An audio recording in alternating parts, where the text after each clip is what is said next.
If you're new to leather tooling or struggle with consistency, this video is for you. One of the biggest problems with tooling leather is how wet to get your leather. What's just the right amount to put on there? When is it getting too dry? Should I add more water? Shouldn't I add more water? It seems like a big mystery, and it's been a while since I've done a video on this, so I want to help you out and see if we can take a little bit of the mystery out of casing your leather. So let's head to the marble and start on this. So let's start with goals in mind. This is the look that we're after, right? Nice crisp lines, good depth in there, nice color out of our shading.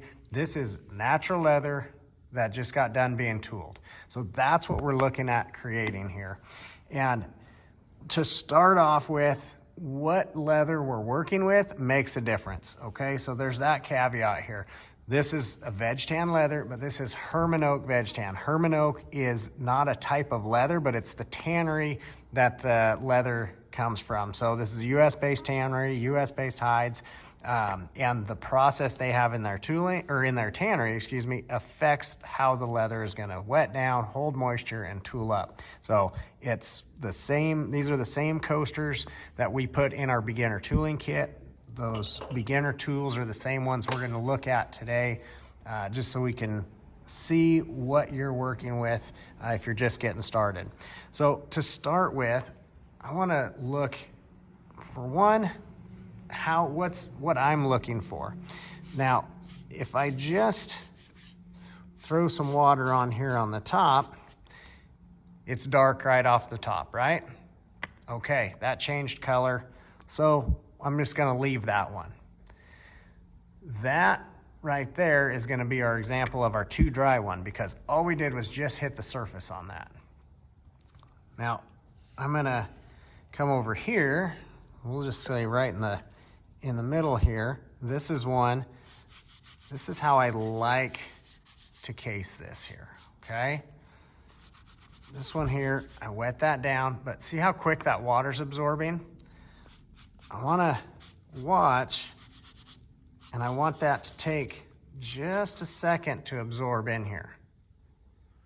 Okay, what we're doing is we're building that base of our moisture in there. We're getting that water down into the leather. I'm gonna hit that one more time here. Okay, we can kind of see how quick that's absorbing. Takes just a minute. We're gonna leave that one there. And you can already see how much darker that one is than this one already. But this one's gonna come back in color. So I'm not worried about it, but we're not soaked through yet. Okay, now this one here, this is gonna be our one that's a little too wet. Okay, so I'm gonna keep wetting this down. We're gonna keep wetting this down. And I've seen people try to, like, oh man, okay, I gotta get my leather all the way wet. So they're like looking at the back to see if it's coming through yet. So we're gonna go with that strategy on this one. Let's look at what too wet looks like on this one here. Again, we're laying down more water. Some of that's just coming from the edge there, but this is running down here now, right? This isn't, it's some of it's absorbing, but it's not absorbing very well, very fast. We're still getting some absorption in there. Think of this like if you're putting lotion on your hands, right? Dry hands or something. If my hands are super dry and I put just a little bit of lotion on there, it's gonna suck it in really fast, right? If I put too much lotion on, you can't rub it all in and your hands are still slimy, right? That's an example of too much because they've absorbed everything they're gonna absorb at that point. Kind of your leather's working the same way here. Hey, real quick, if you find it helpful having things broke down and hearing the fundamentals like this, I know you're gonna benefit from Fundamentals of Floral Carving, where I walk you through step by step, all the tools, all the steps, going from just starting out to actually being able to tool your own pattern. I'll drop a link below if you wanna check that out. Let's get back to it. So we're getting down here. This is getting pretty mushy. I can feel that. It doesn't have any of the firmness to it. But we're gonna get 3 good examples here. See how that works. All right, now when we look to run our knife, this is gonna be our first tool. When I run that knife on the dry leather,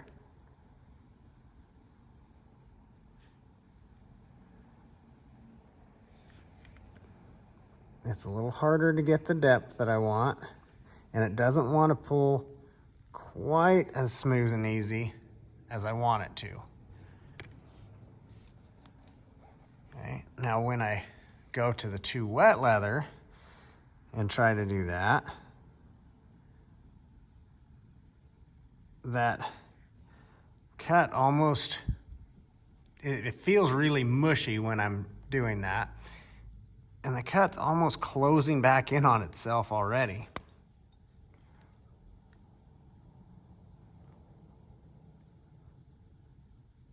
Good.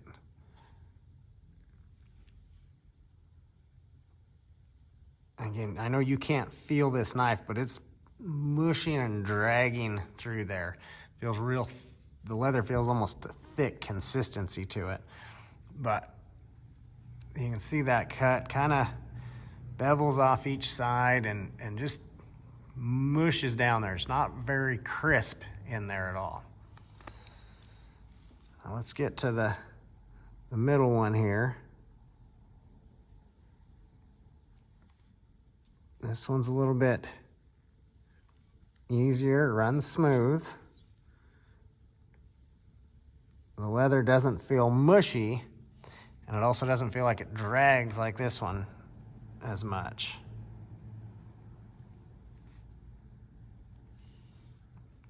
Okay, so when we look at these side by side, your too dry and just right can be really similar at this point with our knife, because our knife is just dealing with that surface. And even though we're too dry on this, we did still actually wet that little bit of the surface down. So it can trick you and you can feel like, okay, I'm doing okay when I first pull that knife. The too wet though, that one's gonna feel a lot mushier to you. It's not gonna be as crisp. And you can see how much color that's still holding in there. That's a lot. But now let's move to our bevel. Okay. When I go to bevel this one that's mushy, my bevel kind of sticks in there a little bit as we go anyways.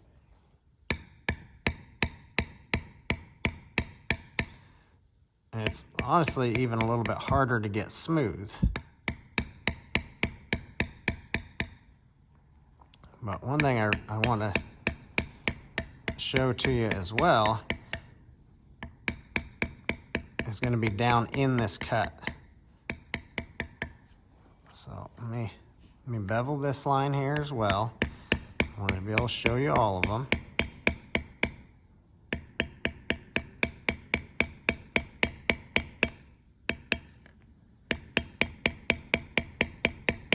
Again, this bevel, this is right out of the Deluxe Beginner Kit. Okay, so it's nothing fancy, just a nice crisp bevel that's going to get you progress here.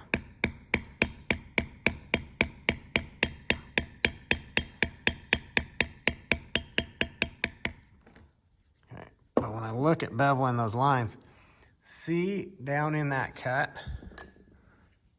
See how I can see that the white of that cut right down at the bottom?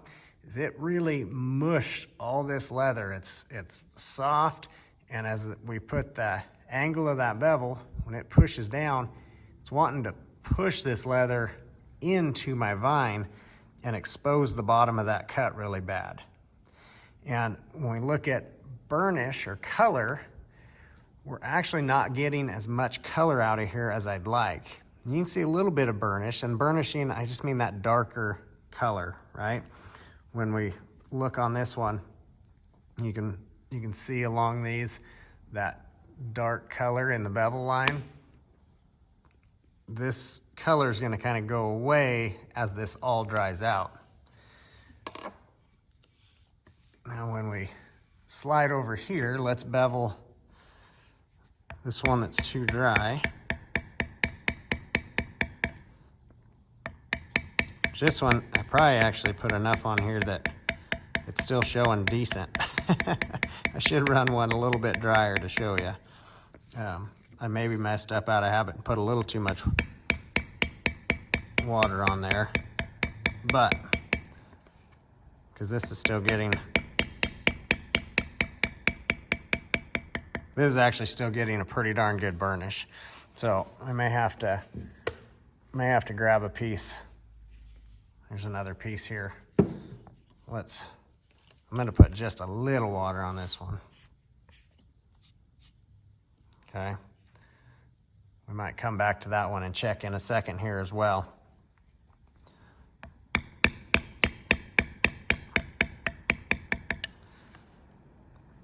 Because one of our indicators on if we're too dry is that burnish. And right now, I'll be honest, we're actually still getting a pretty darn good burnish off of this one. So kind of gives you a little bit of that idea on you could be tooling too wet sometimes. Okay, well let's run over here to this guy.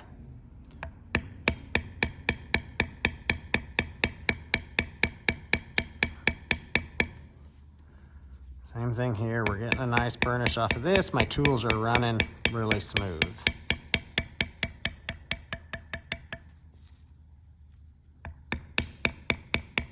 That's the other thing, that even with that good burnish on that one I just did, I was getting the burnish, but I can feel my bevel wanting to get a little bit choppy, kind of fighting those lines.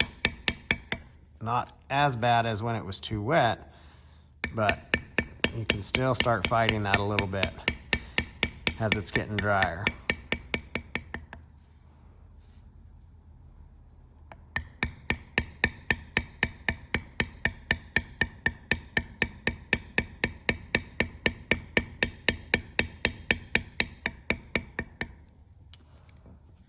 Okay.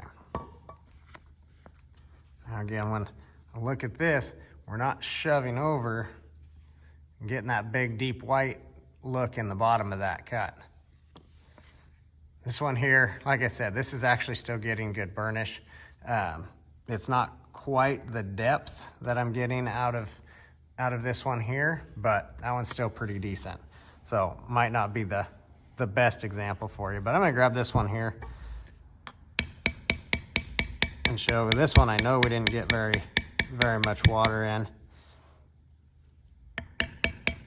And this one, although I'm hitting the same amount, I'm not getting near the depth out of that tool or quite the burnish that I want in there.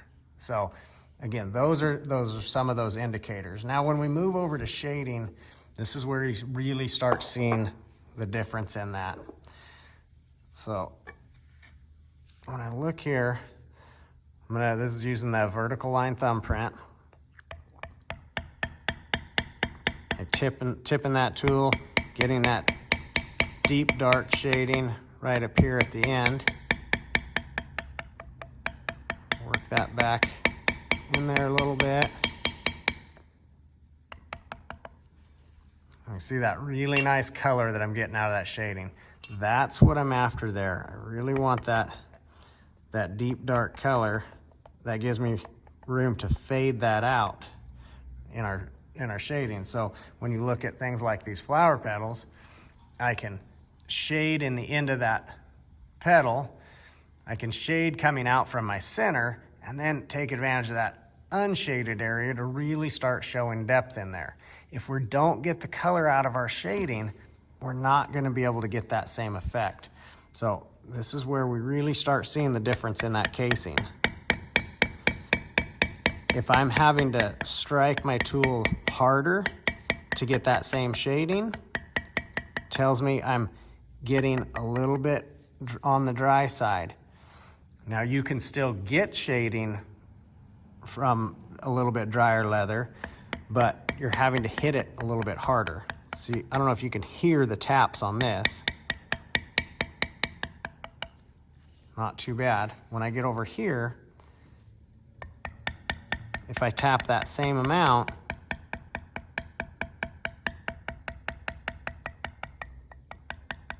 on that one that's dry, we're not getting quite the same color out of that. Not the depth and not the color. Like I said, I did get enough water in here that I can make this work, but see if you can hear the difference when I hit this down.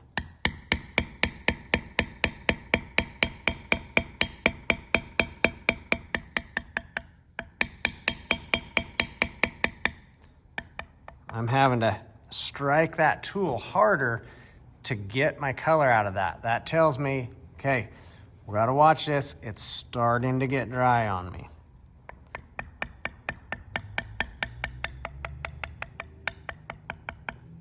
Again, if I just hit how I was on that other one, we're not getting quite the same color on that. Now let's shift over here to our one that's too wet.